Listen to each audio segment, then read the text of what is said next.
Okay, here's the thing. Steve Jobs never wanted an iPad mini. He joked about having to file down your fingers just to use one. Then, Eddie Q read an article about the advantages of a smaller Android tab. There's a story about how the other Apple executives pitched Jobs on iTunes for Windows. He said no. They said they were going to do it anyway. Jobs cursed, told them to do what they wanted, and said they'd be responsible for it. This was that, but with the iPad mini. That Steve Jobs, one of the biggest deciders in the history of personal technology, was willing and able to let the people he hired and trusted make some of those decisions, even when he fiercely disagreed with them, is a leadership case study for another video. For now, let's dig into where iPad mini may be going next. Welcome back. So great to see you again. I'm Rene Ritchie, and this is Vector. iPad mini had the shortest turnaround of any iOS device ever, at least up until that time. Apple went from not making one to scheduling one to ship on a dime. Luckily, the software teams discovered that the existing 9.7-inch iPad interface shrunk down to 7.9 inches, with the density increasing from the iPad's 132 ppi to the iPhone's 163 ppi. Remember, these were the days before Retina, kept it completely usable. And good thing too, because they didn't have time to make yet another interface. That wasn't the result of any careful multi-year planning to reuse existing screen fabs or save on UI work. It was simply the karma of solid, practical past choices, creating opportunities for smart, efficient future choices. Combined with the next generation size-bezel-slimmed design language Jony Ive and the ID team had been working on, and the new Lightning port the Platform Technologies team had been developing, in 2012 it enjoyed a good amount of success, because this was back in the days before big and bigger screen iPhones, Plus and now Max models that might as well be tiny tablets in their own right. It pushed down iPad ASP, the average selling prices financial analysts often cite when commenting on market health in lieu of any deep product knowledge at all, but some customers really loved them. In 2013, it went Retina with iPad mini 2. In 2014, it got Touch ID with iPad mini 3. And in 2015, it finally got the laminated display and AA processor of the previous year's iPad Air 2, but without the benefit of any keynote time other than a pricing slide. Because iPad Pro had come with a 12.9-inch display, Apple Pencil, smart keyboard, and an average selling price that would make Wall Street beam a little again, at least for a while. And since then, nothing. Nothing and more nothing. Until now. October 23, 2018, supply chain exfiltrator extraordinaire Guo Mingqi via Mac Rumors. Guo says that Apple will launch a new version of the iPad mini, which has not seen an update in several years. Guo says the device will feature an upgraded processor and a lower cost panel. December 20, 2018, China Times rumored, due to the outstanding results of the 2017 low-priced version of the 9.7-inch iPad sales, the recent supply chain, Apple will launch 2 low-priced versions of the iPad in 2019, hoping to lift the overall iPad sales growth. The 7.9-inch iPad mini, which has not been updated for 2 years, will unexpectedly launch a low-priced version of the new product in 2019. The supply chain will begin shipping in late December and is expected to be available in the first half of 2019. In addition, the low-priced version of the 9.7-inch iPad is also planning to launch a new version of the product. The frame is narrower, the size will be enlarged to more than 10 inches, and is expected to be mass-produced in 2019, the second half of the year. Yeah, I'll revisit those full-sized iPad 2019 rumors in a future video. January 8, 2019, a Mr. White on Twitter reservoir dogged up some photos of what they claimed was the new iPad mini.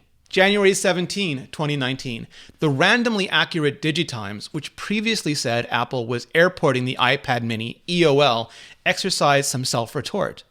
Apple reportedly plans to launch 2 entry-level tablets in the first half of 2019, including a 5th-generation iPad mini and another entry-level iPad model, said the sources. So we're probably going to see a new iPad mini 5, but what is it going to be? An iPad mini Pro has been the dream of some iPad mini lovers for a long time. Same size, just containing an over 8-inch screen, the new retro squared-off design language, and all the state-of-the-art accessories, bells, and whistles Apple can pack in. This almost certainly won't be that. No matter how much I'd love to see what Apple and Logitech and others can do to make a really small smart keyboard a really useful reality, it just doesn't seem to be in the cards.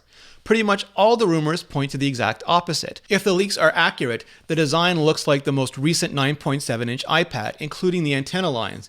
It's possible that it'll be tweaked up, svelted up even, but probably not to the current iPad Pro style, not on a budget. The display is one area where we'll likely even see some real regression. The iPad mini 4 got the iPad Air 2's laminated display. The last two 9.7-inch iPads lost that to keep costs down, and it sounds like the new iPad mini will lose it as well, and for the exact same reasons. The current iPads Pro, that's a West Wing joke, relax about it, use the latest generation A12X systems on a chip. The current iPad 9.7-inch non-Pro uses the 2016 A10 non-X SoC. The current iPad mini 4 uses the 2014 A8 also non-X SoC. So obviously, there's a ton of room for improvement there, but to keep costs down, we'll probably end up with quite a few pounds less than a ton. Worst case, the A10. Best case, the A11. The first would give Fusion-level efficiency and performance cores, the second, a full-on neural engine. Even if, and it's still a big if, Apple brings a neural engine to the iPad mini, it's tough to see them bringing Face ID along with it. Don't get me wrong, I want Face ID everywhere, every iPad, every Mac, but it's currently still a premium feature, and that doesn't fit with the rumored budget narrative here. Last year's 9.7-inch iPad got Apple Pencil support. What was previously a niche premium feature got taken out across the line and made accessible to a much wider audience. It'd be great to see Apple continue to push the Pencil tech out to the new Mini as well. It may not be enough to satisfy those who, like me, want it on the iPhone as well, but it will make for the best small tablet drawing and note-taking experience in the industry, and I would very much like to see that. Inductive charging, waterproofing, 3D touch or haptic touch, OLED displays, none of those have come to the iPad yet, so it's tough to see them coming to an entry-level iPad mini first, especially when all of them are made more complicated by iPad size to begin with.